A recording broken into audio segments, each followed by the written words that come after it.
on a une anémie normocytaire ou macrocytaire régénérative. Il faut faire aussi le groupe sanguin résiste, le frottis sanguin et rechercher les stigmates d'hémolyse.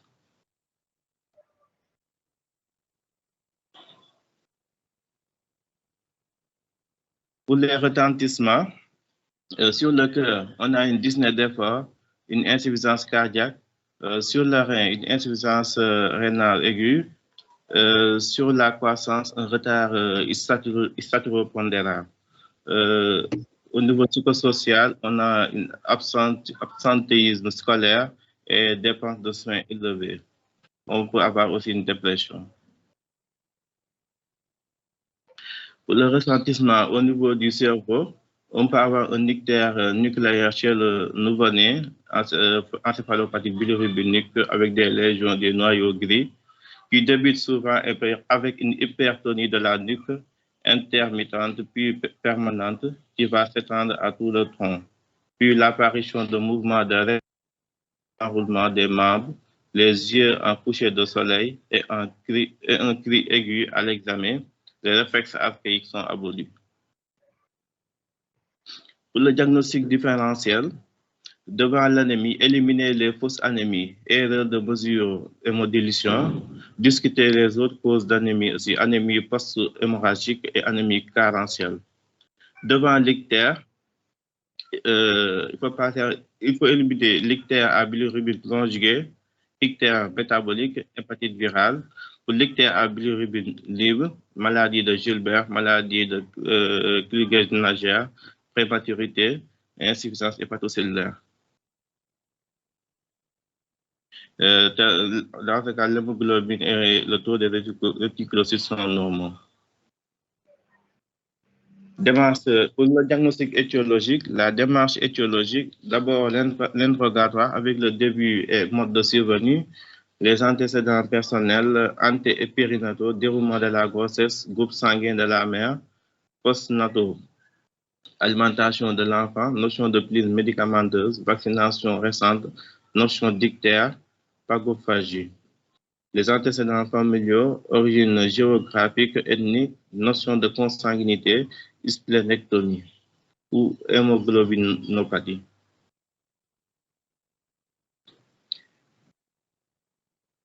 À l'examen physique, recherche un syndrome pied-main au niveau de l'abdomen, volume et sensibilité abdominale, les anomalies morphologiques telles que polydactylie, brachydactylie, syndactylie, visage dysmorphique.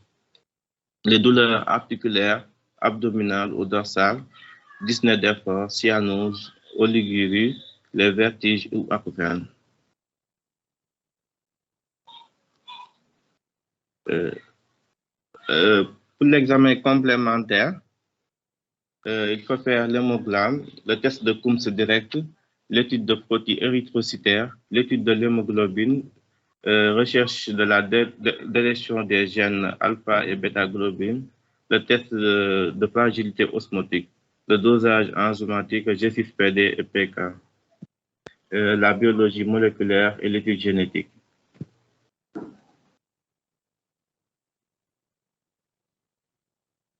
Pour l'imagerie, la radiographie avec les anomalies de la voûte crânienne et une cardiomégalie. L'échographie abdominale recherche une lithiase pigmentaire, l'échographie transspontanée en cas d'ictère nucléaire. Pour les étiologies, l'anémie hémolytique corpusculaire, anomalie de la membrane, on peut avoir la maladie de Minkowski-Shepard. À la clinique, on aura la triade classique avec pâleur, ictère et splénomégalie.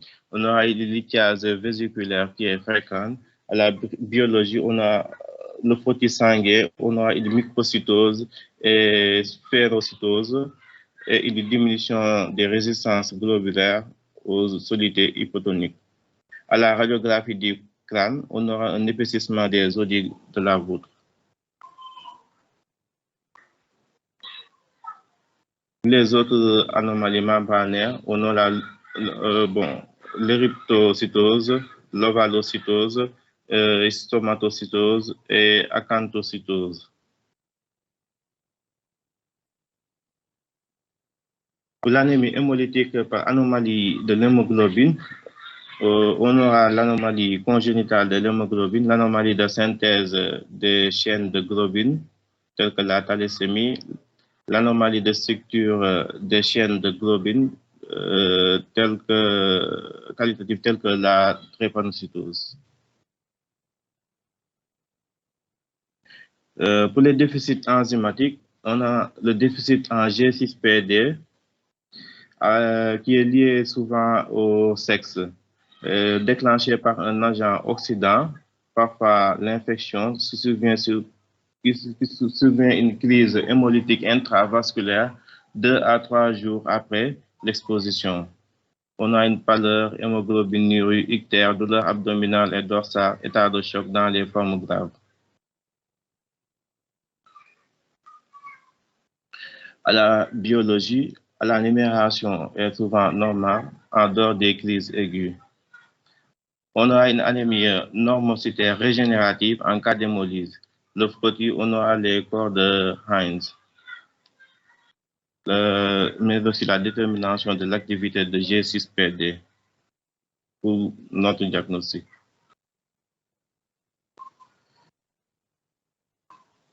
Pour le déficit en pyruvate kinase, on aura un tableau d'hémolyse chronique franche avec poussée ictère splénomégalie habituelle, détermination de l'activité enzymatique qui est souvent effondrée.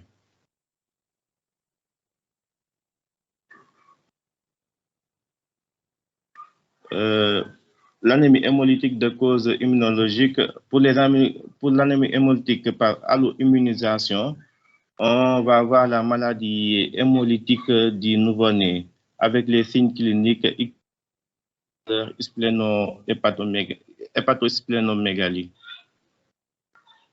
Pour les signes paraclédiques, on a une incompatibilité dans le système ABO avec la mère qui est du groupe A et l'enfant qui est du groupe A ou B. Le test de diagnostic, le test de Coombs direct fait le diagnostic est souvent négatif ou faiblement positif. Le test de Munch-Anderson serait plus souvent positif. La mère a des anticorps humains IgG anti-A ou IgG anti-B dans le sérum. Si c'est l'incompatibilité dans le système résiste, le taux de bilirubine libre est élevé, supérieur à 70% de la bilirubine totale. La mère est de registre négatif et l'enfant est de registre positif. Le test de Coombs est positif chez l'enfant, direct. L'anticorps anti-D est identifié par le test de Coombs indirect dans le sérum maternel. On a toujours dans les hémolyses par allo-immunisation, l'hémolyse par post-transfusionnelle avec des accidents liés à l'allo-immunisation érythrocytaire. L'hémolyse intravasculaire aiguë, réaction immédiate telle que céphalée, rougeur de la face, pression, constriction rétrosternale, douleur lombaire, signe de choc, anérie, urine rouge porto. Le diagnostic recherche d'agglutinine irrégulier.